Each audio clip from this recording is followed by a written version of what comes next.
who that is catering for in terms of accommodation. We've obviously there've been changes in the definition of gypsies and travellers in PPTS, most recently at the end of last year.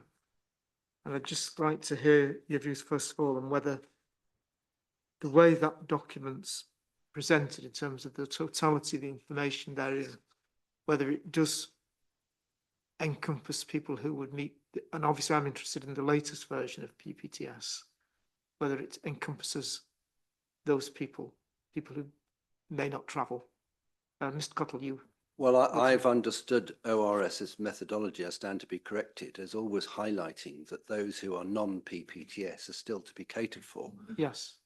And so therefore they are identified, and the emerging households from them are identified, even though the narrow definition is contaminated by a discriminatory definition that excluded those who were too disabled to travel.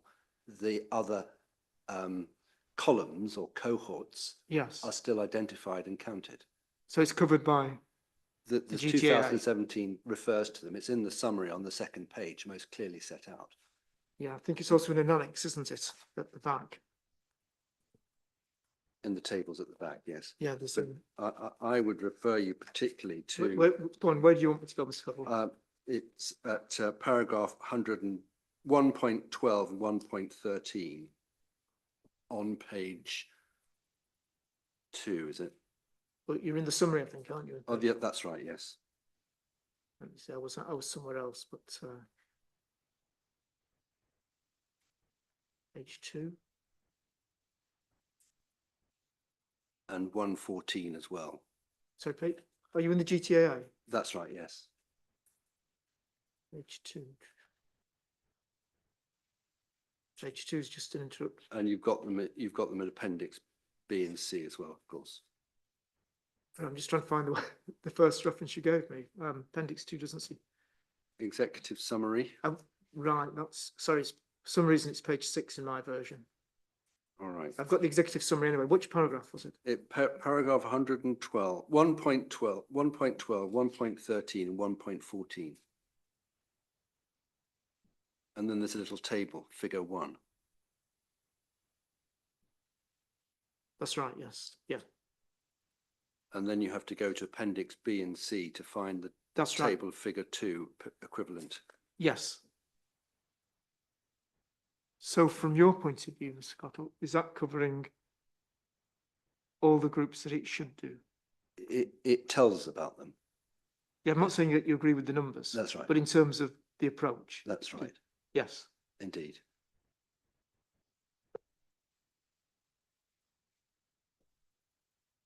And are you happy, therefore, that it's consistent with the latest version of PPTS? The problem was with Mr. Jarman's main proof for this statement, trying to defend the undefendable, because I think even he acknowledged, I think it's about paragraph 84 in his proof, that there's a major difference in between the 2023 definition and the 2015 definition. And his analysis was that because of the 2023 definition, there'd still be a large number of people who wouldn't qualify because they'd never travelled and weren't going to travel. So they'd still fall outside the 2023 definition. But that's been overtaken by the 2024 definition.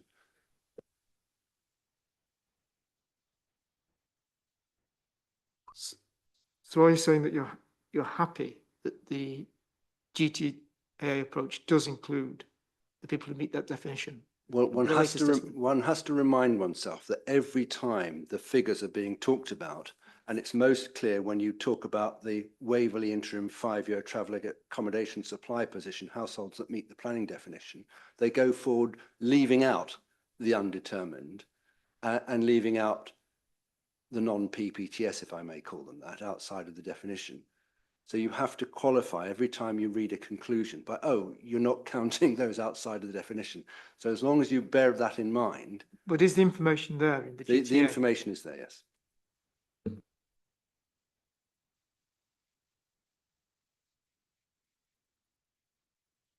Mr. Masters, do you agree that the information is there? No, sir. So, Sorry, what I misunderstood, I'm reading something else. If we go back to the way that the information was gathered in 2017, the problem we have is that the interview rates were so low that the information does not actually tell us what the actual figures really were. right, so you disagree with the figures, but in terms of whether the GTAA looks at those other groups, does it include them? Does it include people who don't meet the planning definition? It attempts to, but it doesn't include the macro. So it attempts to make. Well, what's appendices B and C of the GTAA? In the original GTA. That's the one we're talking about Yes. now. We've moved on to So that. if you go there, and let me go straight there to you, to illustrate my point, just give me a second to get it up. If you look at appendix B and C, for instance, I'm not asking for questions about, I'm not asking about detailed numbers and whether you agree with the numbers. well, I appreciate that there's invariably differences between parties on this. I'm concerned with the approach. Are you should there or I don't disagree that the approach is to try and include them, but so does it endeavour to include people who aren't known about, who it hasn't been able to make contact with, and does it include people who don't meet the definition as it was at the time? also I'd still say no, I I asked you to put that on one side. I'm interested in the. I want your view on the approach. The approach is correct. The flaw for the reason I said. So can I give you the illustration? Can I just do this very quickly? If you go to appendix B, which is the unknown house. Yes, I've got the top. And you go to future need, you have 5-year need, older teaching of 0, in migration 0, households on site for temporary foundation 0, new household population 60. Let's just pause that. That was based on an increase of 30%, 39%. So that's not inclusive of what the actual numbers would be. If it interviewed 60%, the numbers would frankly be significantly higher. And you can repeat that in appendix 3, when they've done this exercise. And in fact, you can go back to, if you like, to the council's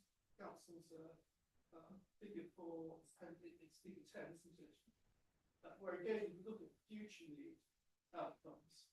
That's based on interviewing only 1/3 of the actual population.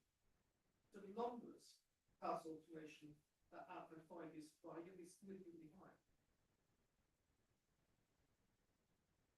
Just make the point that you were asking about the approach and Yes. the figures. That's right. And it is slightly difficult to separate out the two. If you look at paragraph 1.14 in the GTAA, Right, let me just go there.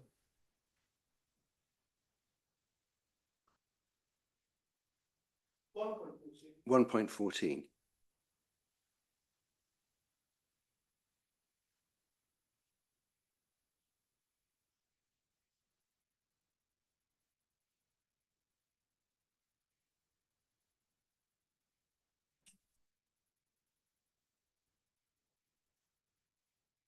these are people who were interviewed, who were found not to travel and therefore fall outside of the definition. Yes.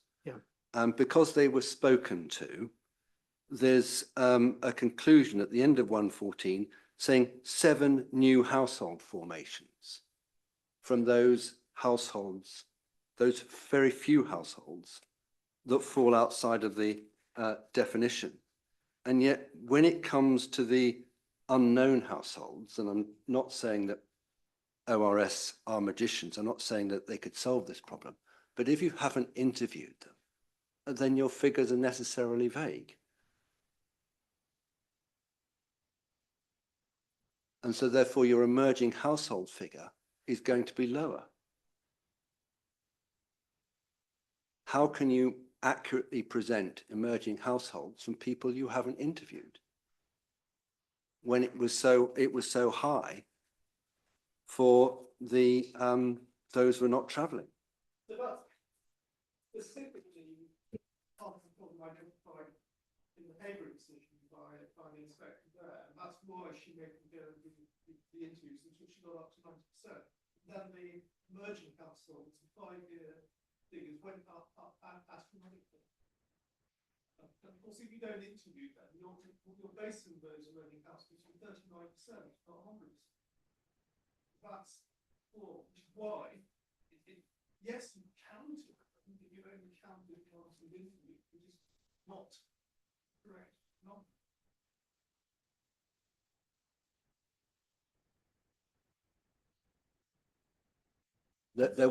Sorry, can I just come in? There was advice that was repealed when Section 226 of the Housing Act was repealed, and it was on accommodation assessments issued in 2007. And of course, what was said in 226, Section 226 of the Housing Act 2004 was then brought back into play in Section 8 of the Housing Act 1985 by some amendments in 2016. So Section 226 has travelled into Section 8, which is the statutory duty to review housing needs, including those living in mobile homes. And part of the advice that was issued by the government, then government, in 2007 is that surveys are best. But if you're going to apply a percentage, then apply a 3 or 4%. I'd like to hear Mr. Jarman say that with the incomplete interviews, given that there are unknowns, we do the best that we can in applying a percentage. But I agree with you, it's not as robust as the other interviews that we've carried out when we've actually spoken to people. There's a difference in quality of the information. Yeah. Applying a percentage to what, Mr. Cottle? Are you talking about household formation? That's right, yes. Not as robust as the other. That's just one of the categories, though, isn't it? Household formation. So you're just suggesting that's what's missing? You're asking how robust it is because it's already been found robust, and the methodology and whether the different sources of need, waiting lists, unauthorised encampment, bricks, have been counted. And we're just pointing out that there's a problem in the presentation of the information because of the lack of interviews.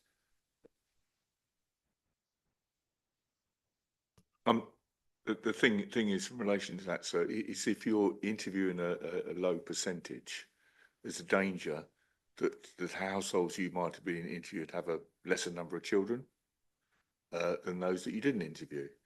And it's crucial in terms of looking at new household formations of the ages of children to assess whether in 5 years they're going to be 16 and there's a good prospect of them wanting to form a new household.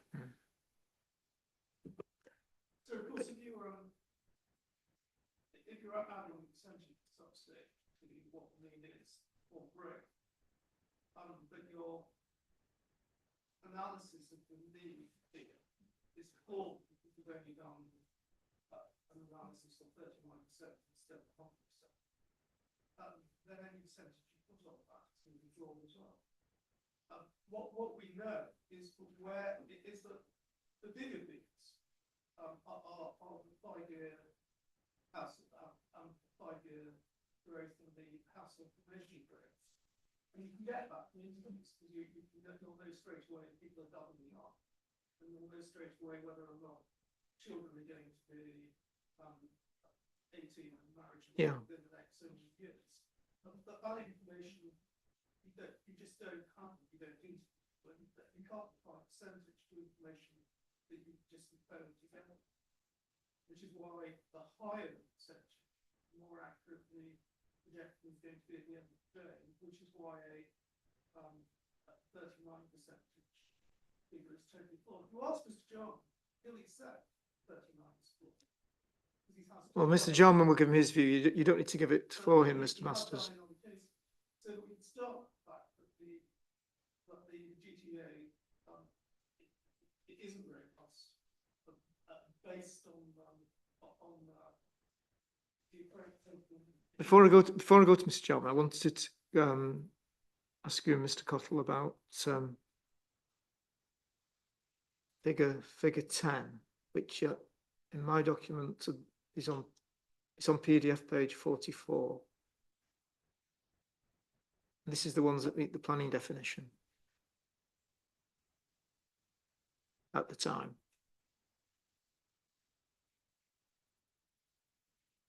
Now, looking at the components of need there, in terms of vacancies, new sites, bricks and mortar, which somebody raised earlier today, waiting list for public sites, and no doubt you'll make the point about the numbers. What I want to know is that approach in that table, is that covering the relevant components of need, where need might arise from? I thought that it did. Yeah. Mr. Masters, are those the things that you would expect to see, even if you don't agree with the numbers? Yes, I don't agree with the numbers, but I can't say that the categorisation isn't an accurate way of doing it. And I can't think offhand anything I would add in. That's what I wanted to know. I've never criticised this.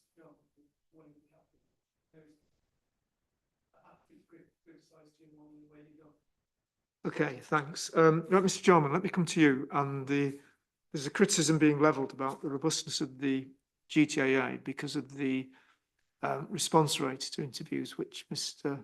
Astor says is 39%. I think there's 2 points initially. First of all, is the percentage that I keep hearing correct? And if it is correct, where does that leave you in terms of robustness and when you're looking at need for future years? Can I answer that in a slightly different way, sir? This isn't a local plan examination, but the GTAA has been subject of 2 local plan examinations in recent years. So if you look at paragraphs 28 and 29 in my initial proof dated October 2024, should be on page 8. Yeah, got that. And you don't need to go into the detail, but if you do appendix 1 and appendix 2 to that proof, but the inspector for the LPP 1 in relation to this GTAA, following in-depth examination, found it to be a comprehensive piece of work that's soundly based and agrees with the concluded need figures of 27 for households that met the time, which would have been the 2015 definition. Yeah. And for up to 24 households or pictures from households that weren't interviewed. That was in February 2018. Yes. More recently, in March 2023, the local plan inspector, again following a rigorous examination session, also concluded in his examination report that the approach was sound and the council's approach to meeting that need was sound. So I don't see the need to go into the detail of a hypothetical local plan examination now when the plan has already been through 2 local plan examinations with very positive conclusions from the inspectors. And the plan has now been adopted on the basis of those conclusions from the inspectors. We don't know what arguments were presented at those hearings. So well, whatever arguments were presented, Mr. Cottle, the inspector found them sound. Yes. So what we know is that the inspector in 223 actually made various amendments to take on board changes of definition and also by the emerging Lucy Smith judgment.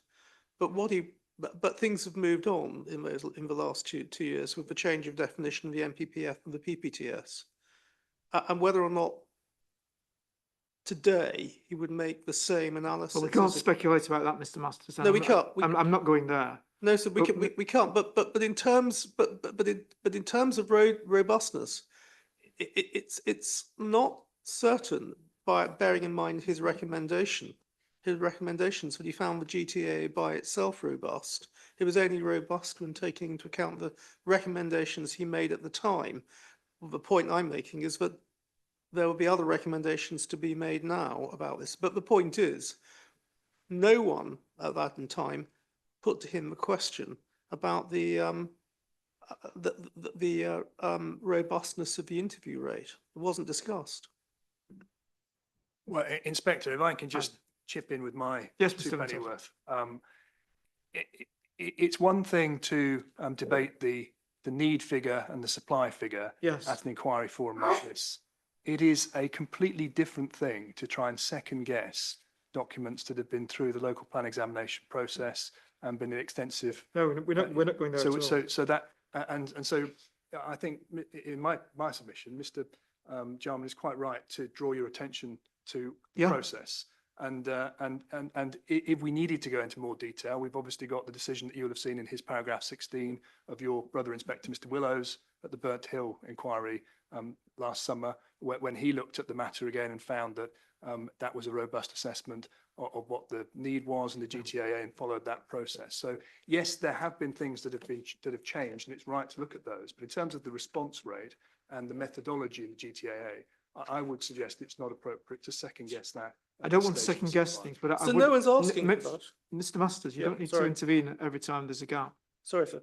Mr. Jarman, I would nevertheless like to know what the response rate is, because I want to know whether what Mr. Masters is putting to me is accurate. I mean, it may well be in the document, but just probably you'll find it more quickly than I imagine. I can help where it comes from. It comes around, so from figure 7 of para 6.2, where you'll see there were 127 pitches, but only 50 interviews. And that gives us. Well, Yeah, but That may not be. that figure hides quite a lot. Because, yeah, there were 140 identified pitches with permission. Whereabouts, sorry, Mr. Jarman? Oh, pardon me, I didn't put my microphone on. Yes, I can't disagree with the fact that the conclusion to figure 7 suggests 7. that there are 140 pitches and plots and 55 interviews. But you don't take a percentage of 140 to 55. Because if you look in the 4th column in figure 7. But what page is it on? Oh, sorry, this is on page 35 and 36 of the GTAA. 35 and 26. So let me just do my Let me just find it. divided by. So it's important to exclude. Hang on, let me. Right, so It's important to exclude the travelling show people. Let me just hear Okay. from Mr. Jarman, Yeah. Mr. Masters. Mr. Masters, you've had your chance. Can I have mine now, please? Right, so Mr. Masters has taken 55 as a percentage of 140, which is his 39.3%. Sorry, can I just say I haven't done that? I haven't finished, Joe. No, but I haven't done that. What I've done, Well, so you- do you- you understand? Mr. Masters, just be quiet for a Yeah. moment, please, while I hear Mr. Jarman. You said a response rate of 39%, and consequently, 39% is 55 as a percentage of 140, which is 39.3%. Well, my maths is quite right that that is the right answer. But what that doesn't take account of is column 4 in figure 7. 1 vacant pitch, 5 undeveloped pitch, 1 vacant pitch, 1 vacant pitch, 12 non-travellers, et cetera, et cetera. So the adjusted response rate is higher than that. And unfortunately, we had a problem with one site, and it's unfortunate it was in Waverley. We've managed to rectify it now, I think. Where the largest site in Waverley, New Acres in Cranley, Yes. for whatever reason, the owner of the site point blankly refused access for us to interview any of the residents and refused to provide any information about the residents living on that site, and was actually very aggressive about it, to the point where my interview was backed off. So that is an anomaly whereby we have a site owner of the largest site in Waverley who, for whatever reason, didn't want us to go onto that site. Maybe it's non-travellers, maybe there are activities going on the site, or were activities going on the site that he didn't want us or the council to be aware of. This is the site with 35 pictures. This is, yeah, New Acres on Yeah. Cranley. So that very much distorts the response rate through no fault of our own to seek to identify and interview people. So I think the response rate isn't brilliant. Yes. But it was the best it could have been given the local circumstances at the time. Going back to 2016-17, and I'll admit that there was a far greater degree of animosity between members of the travelling community, not just in Waverley, but across the country, and people who they perceived to be an authority, i.e. councils and people completing work such as needs assessments. Now, in the intervening period, up to now, my two fieldwork teams have completed 7,500 interviews across 1,000 traveller pitches plus across the country. They are now very well respected by the majority of the travelling community, and we are now getting interview rates well up into the 90%. And this is what we would expect to get in Waverley when we recommence the fieldwork. Tandridge, which is next door but one, I think we got 97% response rate in Tandridge last year, through the respect that members of the community now have for my interviews and the understanding, or the greater understanding, of the importance of taking part in a traveller assessment, so the council are actually aware of the needs of individual households and their future dependents moving on. So yeah, let's say 50% back in 2017 wasn't ideal, but that was very much skewed by a very difficult site owner. And as I said, in those circumstances, we do try our best to estimate the need from those households that we weren't able to contact. Is that what feeds into your Appendix B? Yes. So we take account of households with sites without planning permission. We take account of any households on sites that have temporary planning permission. And we also review the household formation rates for households that we did interview. And we make a call on what we feel is a justifiable formation rate to apply to those households on the assumption that there will be children who will form. So in Waverley in 2017, I think the formation rate for the then definition households was 1.7%. Formation rate for non-definition households at the time was 0.9%. So rather than split that halfway at 1.2%, I've actually given it the benefit of the doubt and put them in at 1.5%, which So I think and who's the 1.5% for? that's for the households that we weren't able to interview. So The Appendix B households. Appendix B households, yes.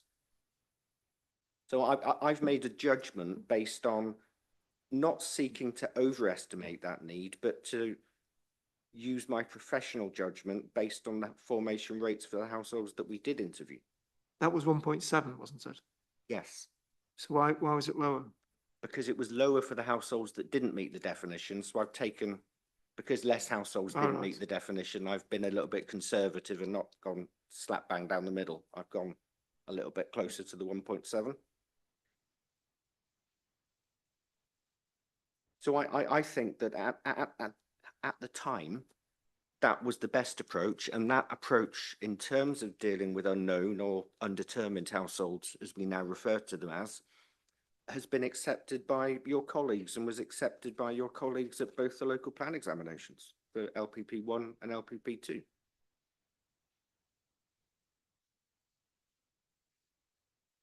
Jarman spoke about having been doing it for 14 years and welcome suggestions. One of the things that is noticeably absent in these, and I don't expect it to be determinative in this case, is the failure to seek out traveller organisations to get their views and actually speak to the travelling community before doing these assessments.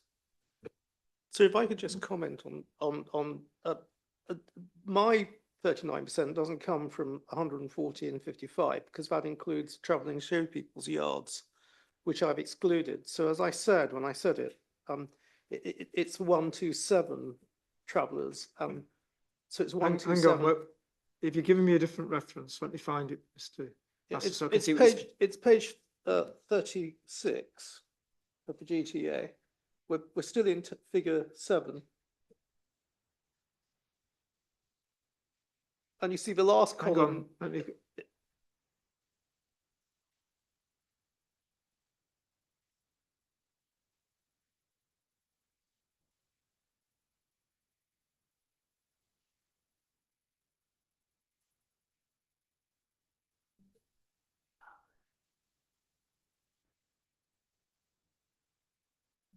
Right, so you're on the same figure. Yeah, but so you exclude the last column, which is travelling show people's yards, which we're to get a percentage of interviews for gypsies and travellers. And so if you add up, if you minus that column, you get 127 gypsies and travellers sites and 50 interviews. And it's 50 interviews, whether or not they were difficult to get, or they wouldn't hit. So the response rate was 39%. Right, so it's the same, so taking those, Yeah, it's the same percentage. it's the but same you've got- percentage, but right, okay, you've just deducted the travelling show people. Yeah, because so you've got an accurate figure. Incidentally, sir, if you look at the figure below it, since we're on that page, and you compare that to the duty now is to include gypsies and travellers, specifically to include gypsies and travellers in local authority accommodation, bricks and mortar.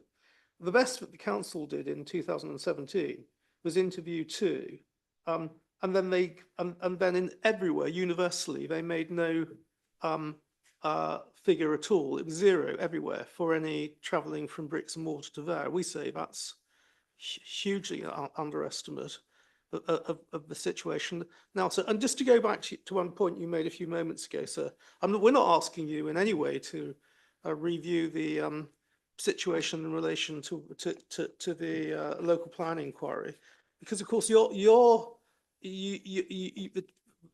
decision you make now is whether there's a 5-year supply today, not in 2017, because the PPTS directs you to assess need for today and not before.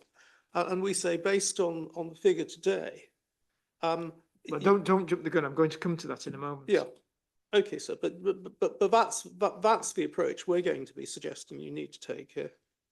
And then when you take it, sir, we say you can't find that an 8-year-old GTA gives you any assistance, particularly with the flaws within it, which we've mentioned some. But there's a huge indication from the local parish council who spoke a moment ago of the huge growth in numbers of gypsy and traveller sites and the current need. So those are what I wanted to emphasise. I don't think it's going to be helpful. What we know, I mean, we can't. What's being said is, oh well, I had a difficulty in getting it to interview one site because the owner wouldn't let us go into it.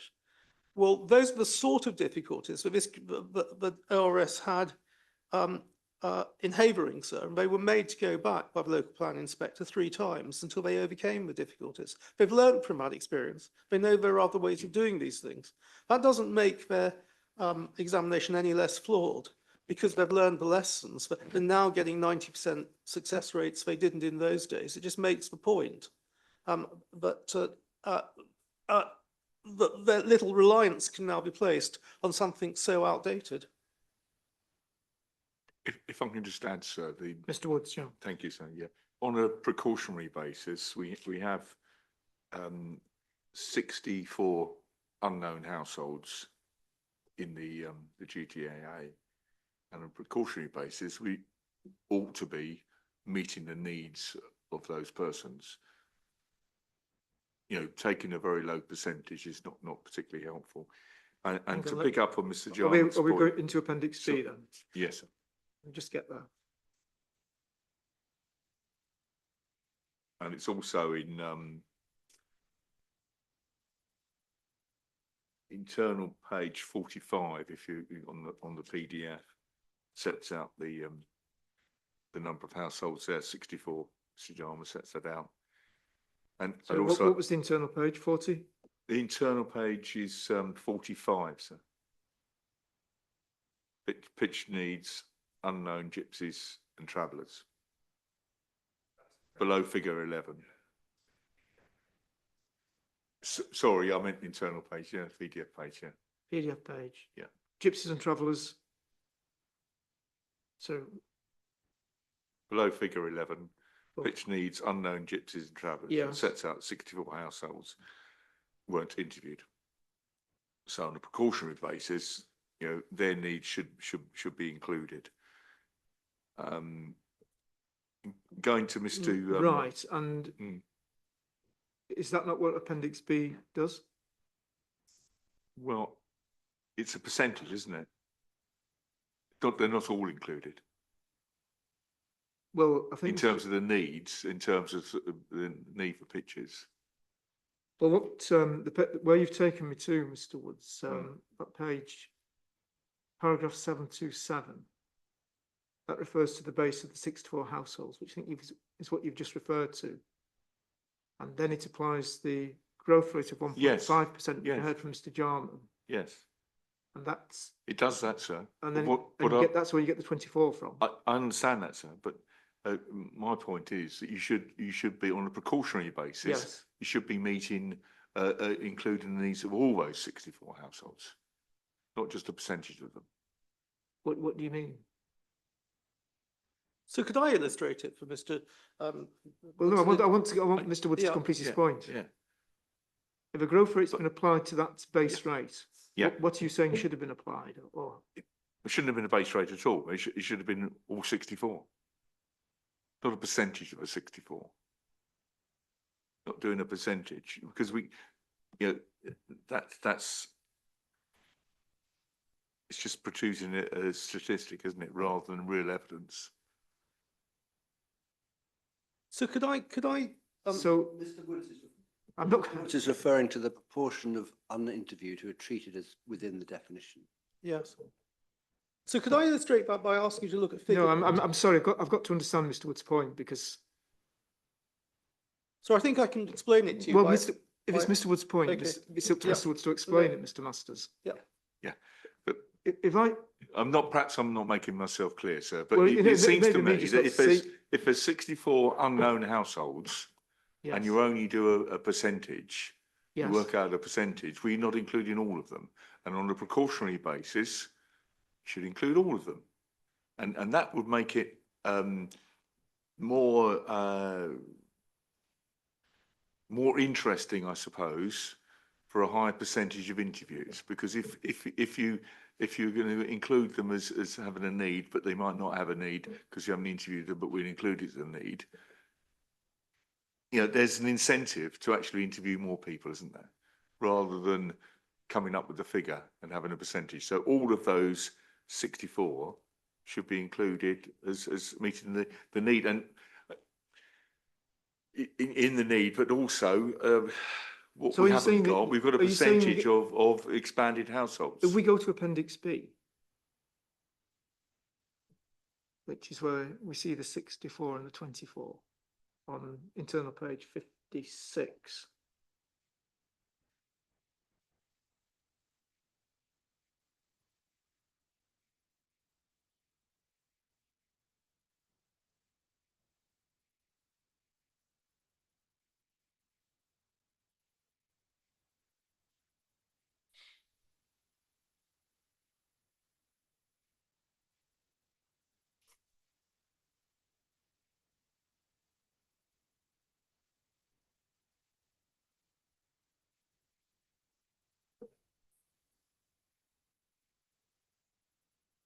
Sorry, appendix. So it's Appendix B, it's PDF page 56.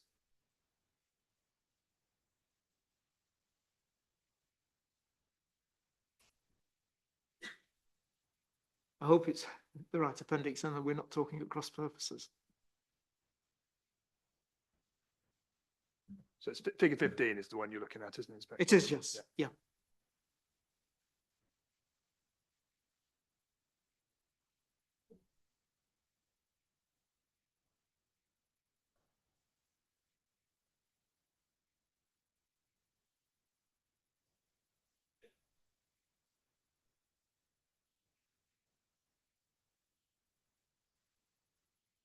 So I'm in trouble trying to find the right page. So. Yeah, it's after the main part of the report. Sorry, sir. After the main part of the report, it's an appendix. Yeah.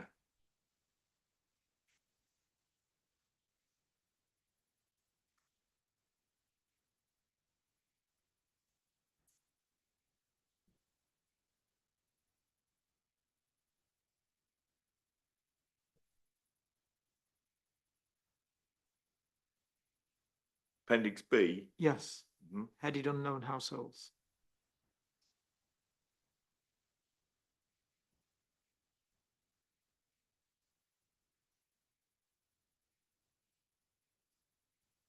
You nearly there?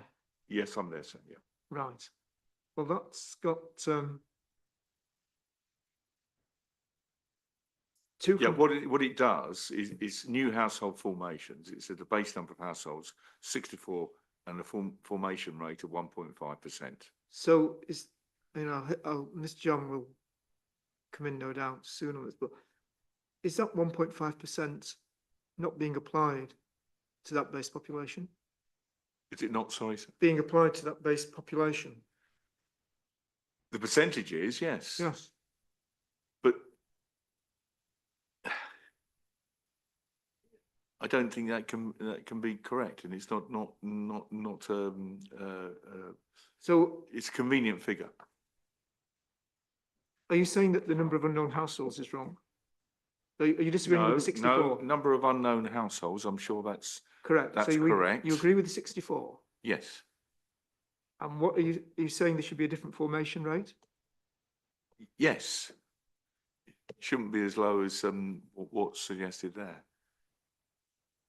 What should it be? Well, Um, I was going on to make an illustration, sir, because Mr. Jarman brought it up. He's talking about Tandridge and how they did very well there, and there was a 97% response rate. That was the response rate overall. Yes. Here we're into the unknown households. Yeah, I understand that, sir.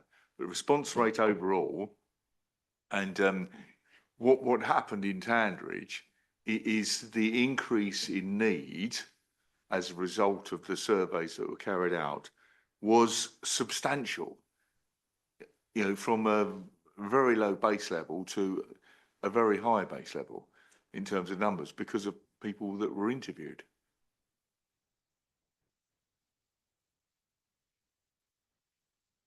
So I'm dying to get in at this point because I think there's a flaw in your analysis, which I'd like to point out. In my analysis? Yes. I've done no analysis. Well, I'm just listening to what people tell me. only from what you've said about the numbers of unknown households. Can I just illustrate the point? Can you put figure 10 and 15 up together? No. Okay. And then, so. Which one do you want me to look at? I Can't want do you them to both look at- together. Look at figure 10 first. And you'll see concealed households doubling up in the total supply figure. Okay, now that's not a percentage analysis. That's an analysis based on interviews. So Mr. Jarman has come up with 7 concealed households living there because his interviewers have found more than one household on the pitch. Yeah. Okay, now that is an underestimate because that's only 30% of the population, 38%, 39% of the population, because he hasn't interviewed 61%. Okay, so we know that that 7 is going to be a lot more.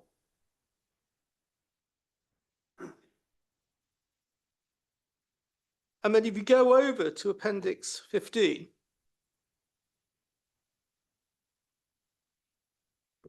the unknown households. Hang on. Table, do you mean table figure 15? Yeah, figure 15, appendix, which is on page 53, I think. You'll see that both for the unknown households and the people who don't have a definition, the figure for concealed households is nil. Hang on. Okay, which is rather strange, bearing in mind he found far more unknown households. So I'm on that page now. Yeah, I think. And the figure is nil. Which Concealed row are you on? I'm on the second row. Concealed households doubling up overcrowding.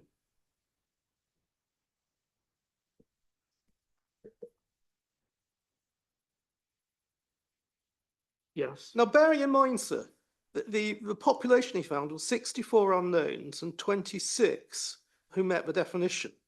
So that there were twice as many, over twice as many unknowns that met the definition. We have a concealed household of 7 for the 26 and 0 for the 64. The implication is that most of the non-interviews come within the unknown category because for obvious reasons. And so we have we have a massive, I mean, if you just doubled up 7, we'd have 14 unknown households.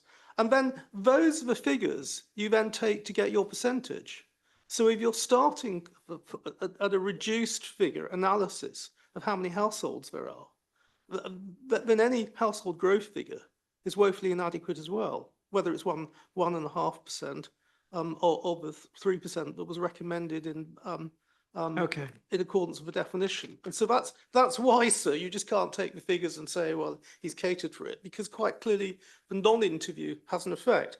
It also has an effect, if I can say, on the teenage children, because whereas if you look at the figure 10, you can see that you've got, you go in a new interview and you discover the children are going to be married in 2 years' time.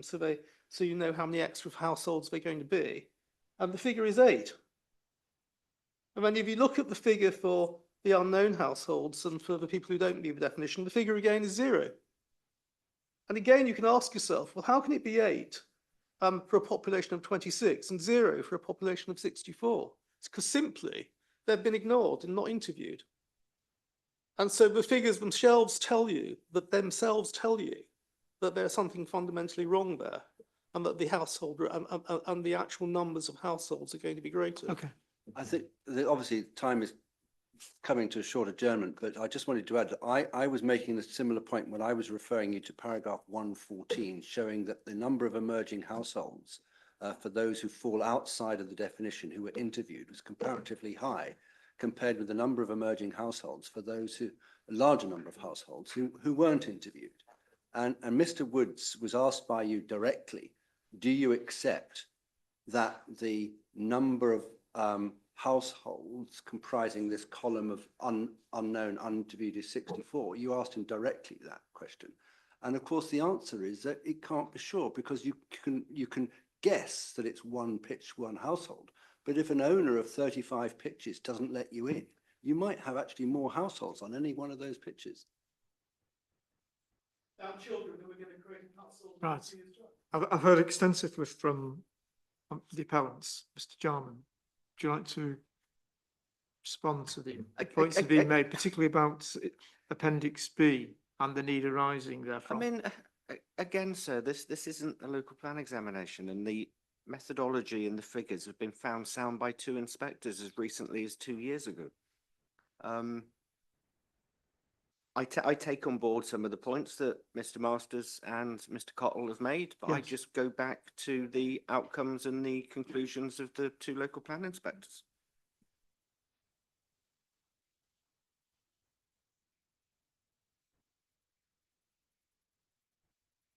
Just taking the last point that Mr. Masters made, if we look at Appendix B, just taking, I think, the last example that he pointed to, which is talking about future need from unknown households. Is it likely, in your view and given your experience, that if we look at the need from the teenage children, that there would be some need arising rather than it being 0? There may be, there may not be. And my assessments are evidence-based. Yeah. So we acknowledge that there are households that aren't interviewed. We acknowledge that there's likely to be future household formation. Yes. And we recommend that the council have in place robust criteria-based policies to deal with any current needs should it materialise, should it be there.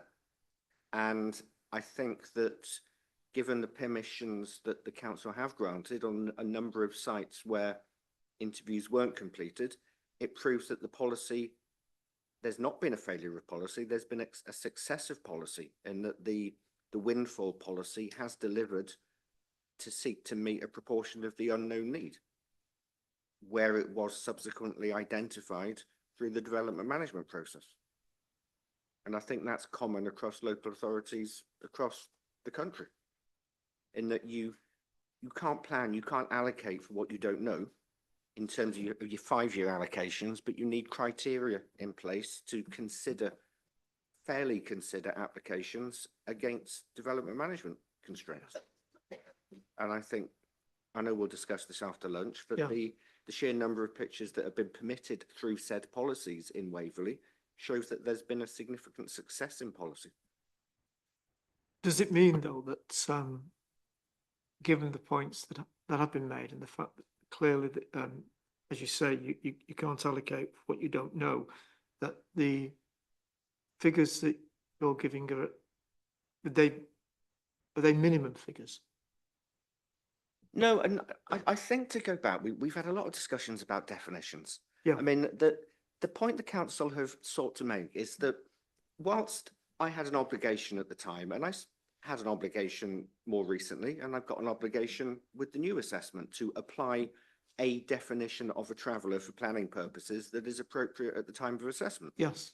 The council took that on board because they accepted it had to be done, but the council have sought to meet not just the 5-year need, but the whole plan period need, and not just for households that met the 2015 or 2023 definition, but for all travellers. And they've still more than exceeded the full plan period need.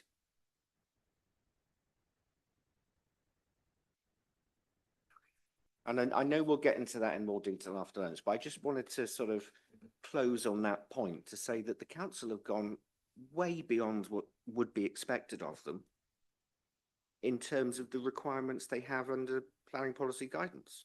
There has to be a huge qualification added. That what Mr. Jarmus just said is based on figures from 8 years ago. And we know that need has evolved since then. And planning permissions have been granted since 2017, from which emerging households haven't been counted. Again, I think we'll get to that point if we start.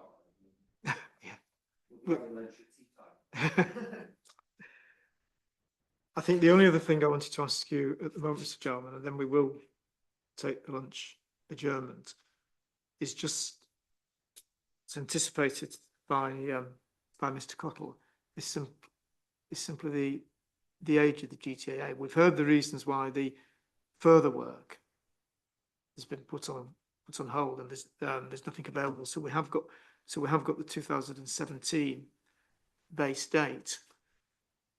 Does there come a point when adding in the changes, the planning permissions, the updates on the waiting list and so on, can't offset the fact that you're working to a document that has been around for quite a number of years, even though you use that base date and try to make all the relevant adjustments?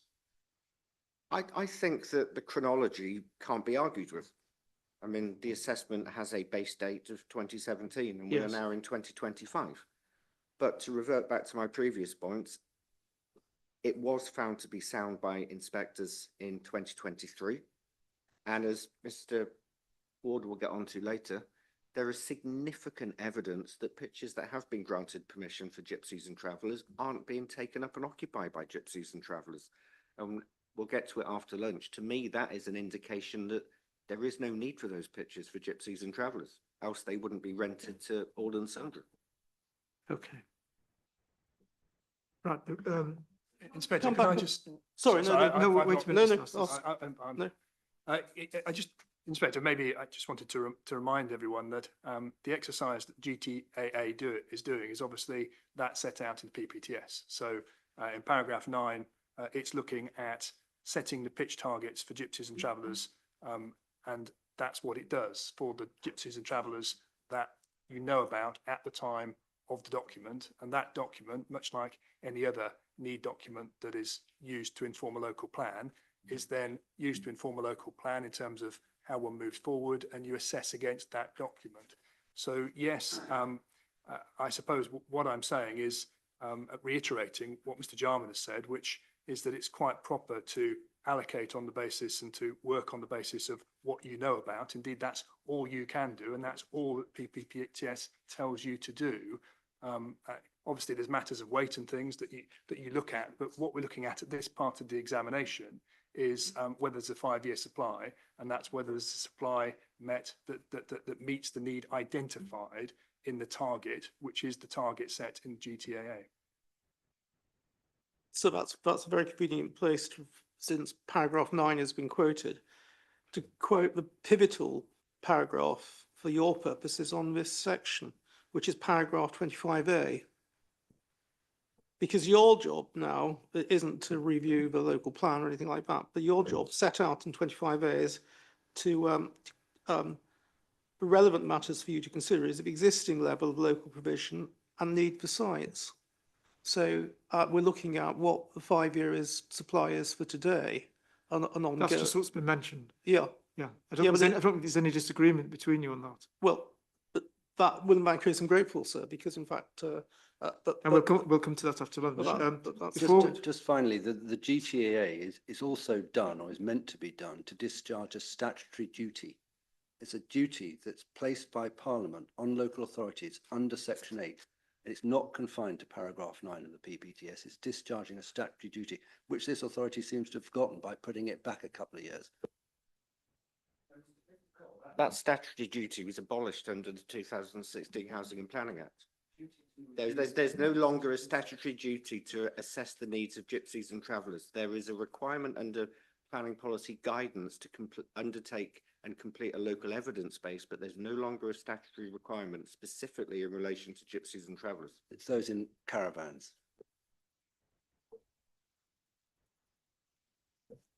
So the duty is under Section 8 of the Housing Act. It's quite clearly a duty. And read properly, it's a duty to make that assessment and to do so over a 5-year period. What you can't do, where is it, because it's inconvenient, is not to do it for 4 or 5 Okay, years. Mr. Masters. Councillor Stern, you've been, again, listening to a lot of debate about GTAAs.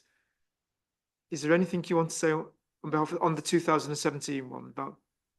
Not at this point, Okay, but I would appreciate being able to read my statement at the end. Right, okay. Is your statement touching on Lydia Park and what's happening there?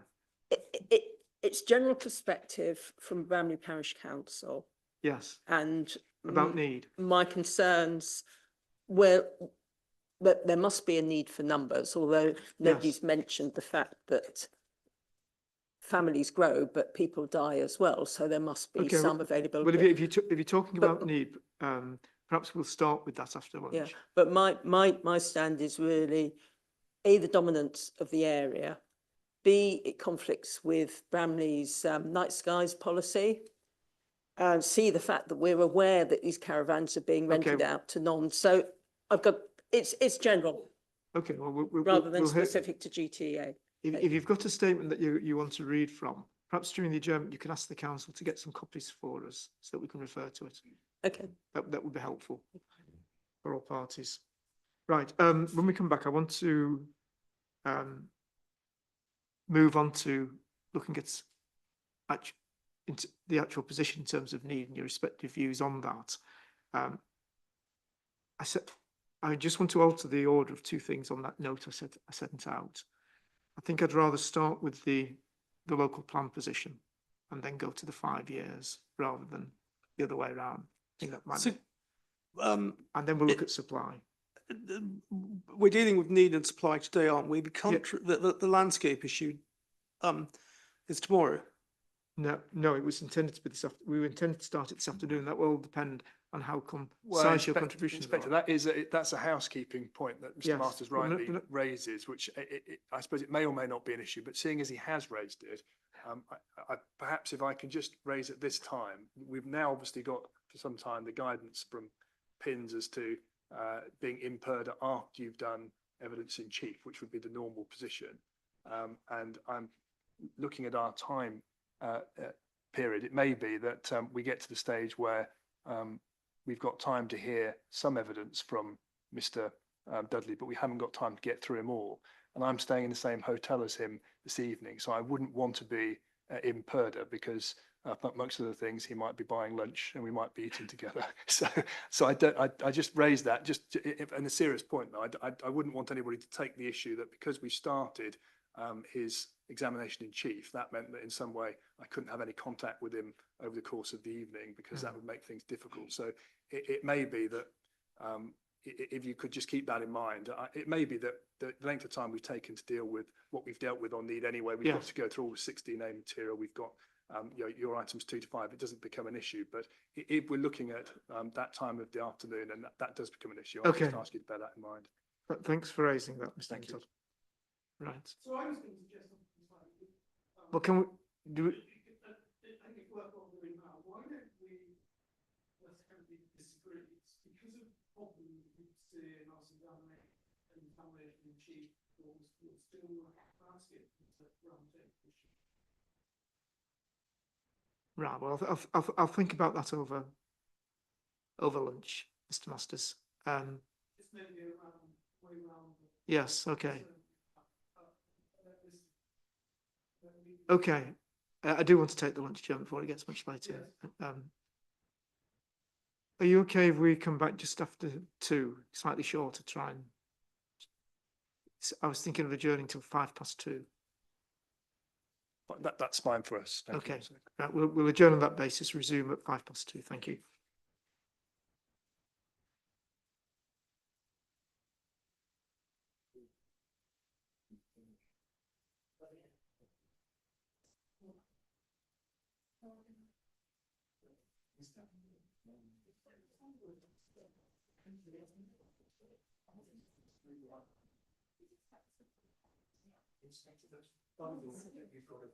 Oh, yes, for copying, just so Mr. Cotton knows what we're up to.